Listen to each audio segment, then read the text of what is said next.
Salutations, my friends. Happy to be back for episode 2 of Shadows and Silhouettes. Today, we're going to be talking about awareness. Now, as the healers and the feelers of the world, those of us who struggle with anxious attachment, codependency, and hypervigilance, awareness is definitely not a problem for us. Like, we are aware of everything. But the caveat to that is that we are aware of everything that is outside of us.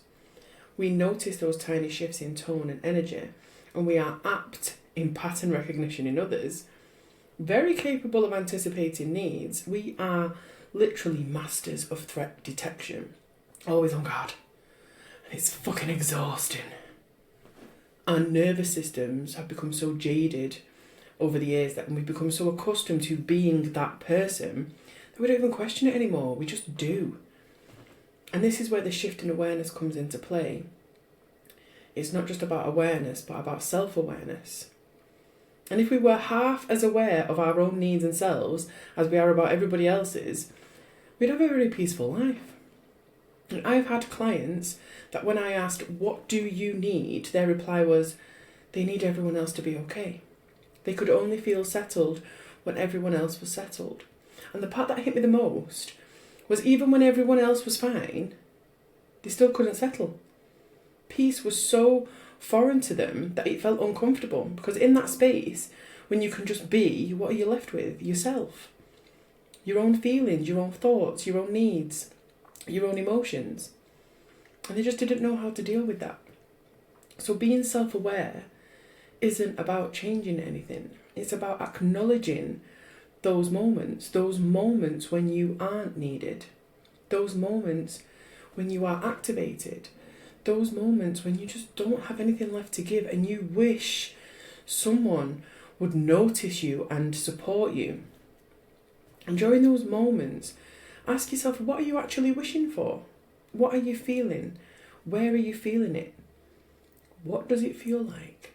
And what do you feel like doing in those moments? What is your go-to action when you feel this way?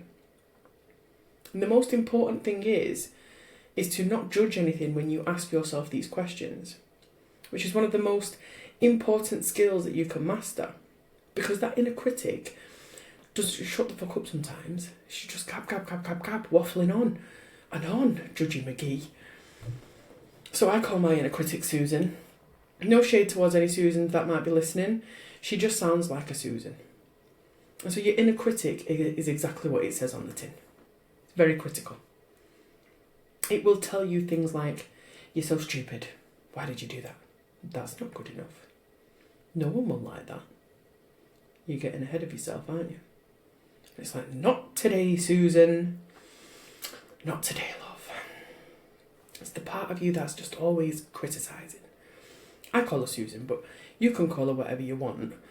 But she's allowed to have an opinion. She's allowed to say her piece. And you are allowed to disagree with her. Even when I was making the intro video for this podcast, that part of me was just popping off. And if you watch what it was like for me to have a dialogue with this part of me, you would think I would need to be strapped to one of those boards with a mouth guard and a straight jacket like Hannibal friggin' Lecter. No, just kidding. I'm like, I don't care if you don't like it, Susan. I do. I like it. And she's like, well, people are going to think it's shit. And I'm like, I don't care. Zip it. Jesus H. Christ. Anyway, I digress once again. Let me bring it back. So it's very important to become aware of these different parts of ourselves and how they operate. So that's the inner critic, the part that criticises every fucking thing you do. Then there's the ego. Now the ego and the inner critic are very much interlinked. The ego is the image that we portray to the world and acts to protect that image. And the inner critic is the voice that is used to control that image through judgment and fear in order to avoid perceived pain, hurt and rejection. So the ego is the part of us who becomes who we feel we need to be in order to feel safe and secure in a situation or environment. So if you notice, depending on who you're around, you will only show certain parts of yourself. This is your ego protecting the image you portray of yourself. And you know, you might have heard people say, oh, she's different with this person or she's different with that person. And it often gets judged as being fake, but it's not fakeness. It is self-preservation in motion. Our ego is very primitive. It hasn't developed as we have as humans in our consciousness. And it's got one job, to keep you safe and to keep you alive. And it doesn't know the difference between a real-life physical threat, like being chased by a bear in the woods, or a perceived threat to our portrayed identity. So let's just say you're in a social situation, excuse me, and you make a joke that you find funny, but nobody laughed. Your ego could perceive that as a threat to that identity, and it will start popping off red, alert, danger, danger, danger, danger. It will automatically go into the fight, flight, freeze, or fawn response. And I'll get into the nitty-gritty of these responses in another episode. I just think for now it'll take us kind of off the path of self-awareness and what it really is. Now, self-awareness can happen through a life-changing event. But usually, but not always, it happens through loss, whether that's a death, loss of a job, illness, relationship breakdown, and also loss of self. Grief, in all of its forms, has a way to kind of force us into these existential questions. Who am I really? Why am I here? What is my purpose? What do I want? But it can also happen when your soul is just tired. When you get to the point of, I can't live this way anymore. I can't keep up with the masks. I can't keep up with the energy. I can't keep up with the expectations. You are everything for everyone, but you don't know how to be for yourself. And so you start seeking that clarity. And if you've never really questioned yourself before in this depth, there are different levels to self-awareness. There is surface levels, level 1 and 2, where you become aware of your physical body, identifying emotions and thoughts. This is very much running on autopilot. And for most of us, we've been running on autopilot for that long, we forget that it's autopilot and form an identity with it. So you become aware after the fact, in hindsight or upon reflection. You might feel annoyed, but you only become aware of the emotion after you've already bitten someone's head off. And then there's level 3 and 4, which is pattern recognition and objective self-awareness. So one of my patterns, for example, when I'm tired or I haven't had enough sleep, I am so bitchy. Or when I've just woke up, I'm a very deep sleeper. And I don't know where I go when I sleep, but it's fucking far. And it takes me a good couple of hours to come round in the morning. When I used to live with my brother, and Jesus, Mary and Joseph, he used to wind me up. I would have literally just opened my eyes and I'd go into the bathroom to brush my teeth, and he would just come at me like the Spanish Inquisition. 1,000,001 questions, bap, bap, bap, bap, bap, bap, bap, one after the other. And the rage would just spill out of me.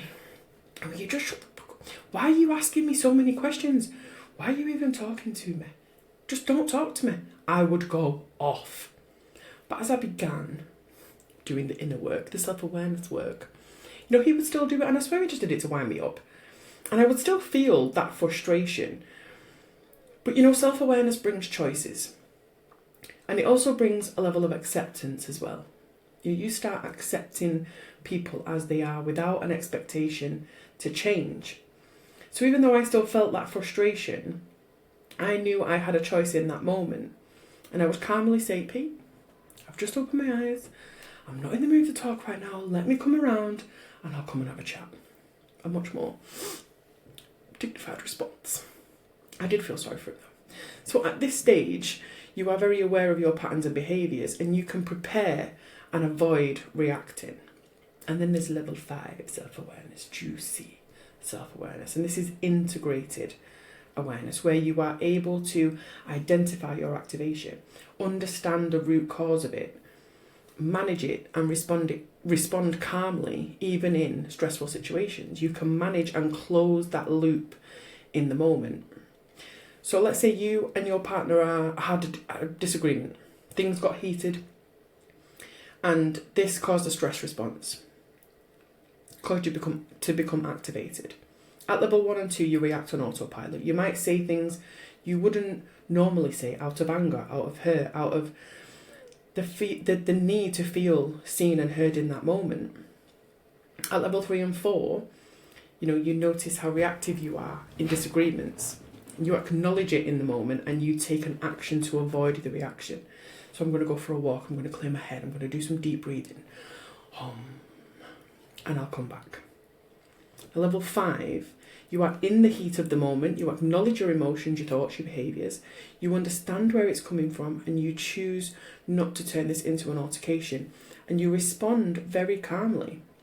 You are able to close that stress response loop in the moment.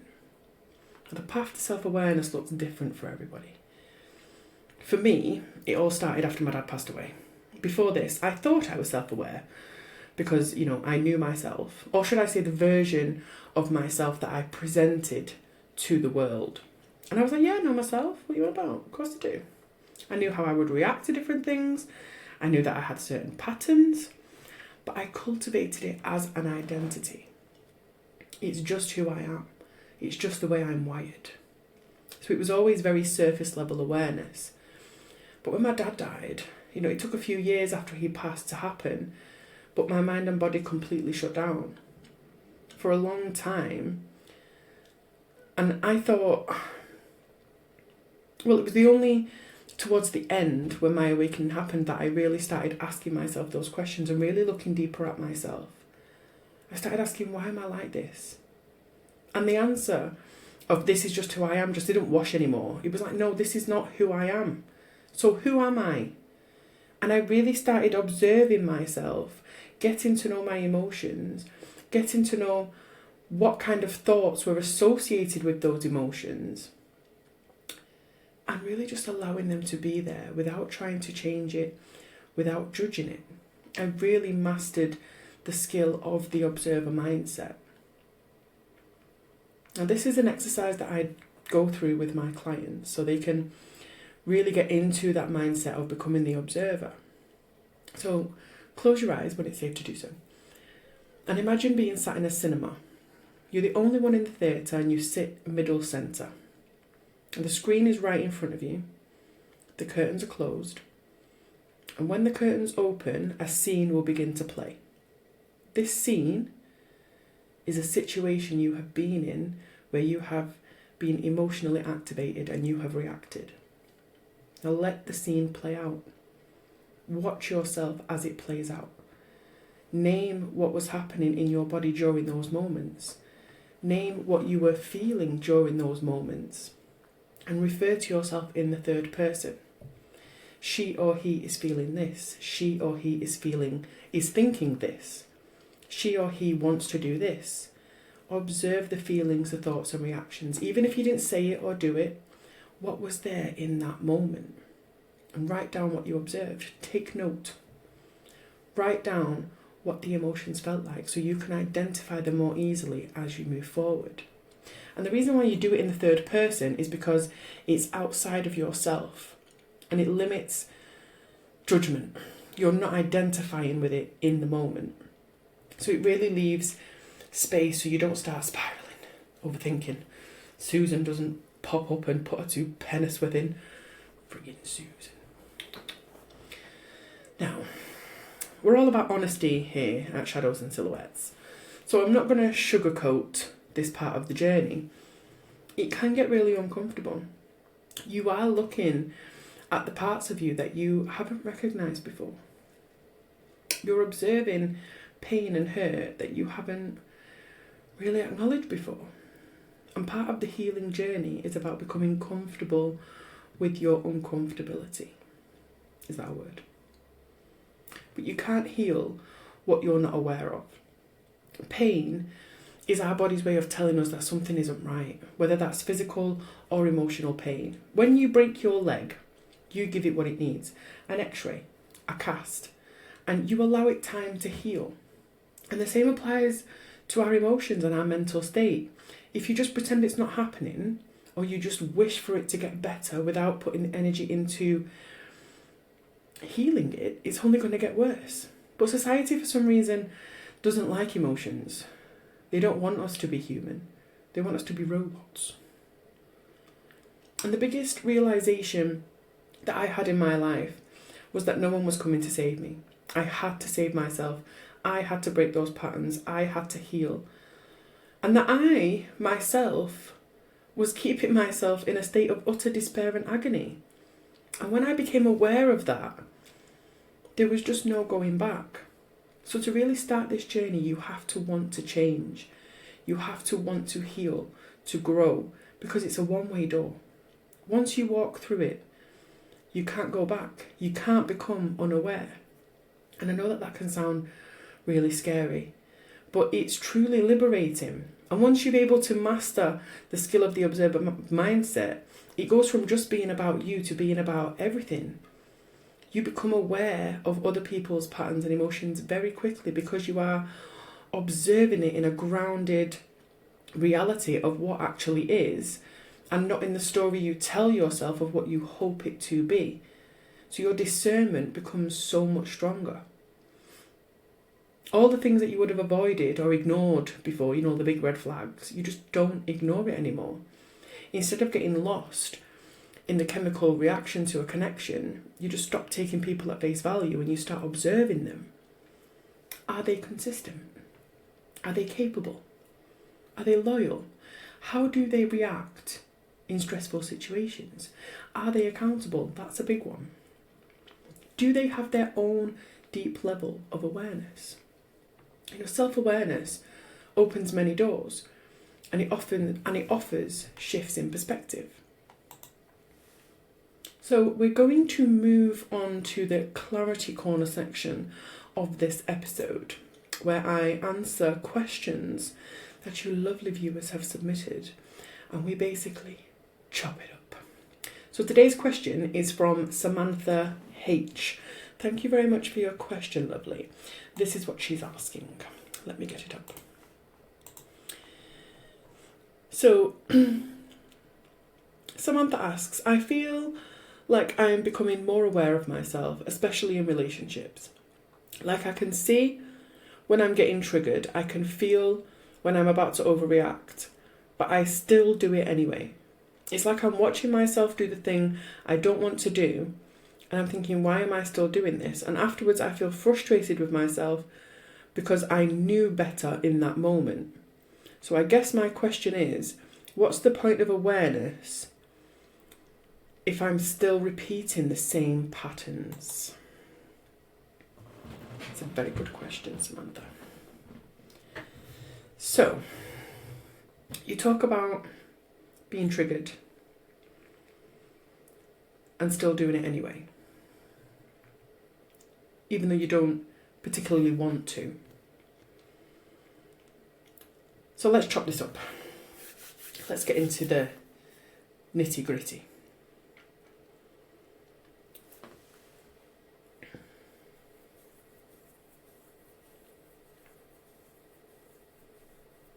What you can do in that moment is, instead of trying to think your way out of it, you bring your attention into your body, because that's where the response is happening. So a really simple way to do this is to slow yourself down and start noticing physical sensations. Not the story, not the why am I like this, not Susan piping up their opinions, just the body. Where do I feel this? Is it in my chest, my stomach, my throat? What does it feel like? Is it tight? Is it heavy? Is it buzzing? And then instead of trying to get rid of it, you let it be there. And I know this sounds counterproductive because your instinct is to make it stop. But this is what actually closes the loop, is allowing the body to complete the trigger response that it's going through. So even something as simple as taking a slow breath in through your nose, long exhale out your mouth, breathing into the feeling, and just staying with the sensation until it shifts. You're signaling to your body, we're okay now. So it allows your nervous system to settle.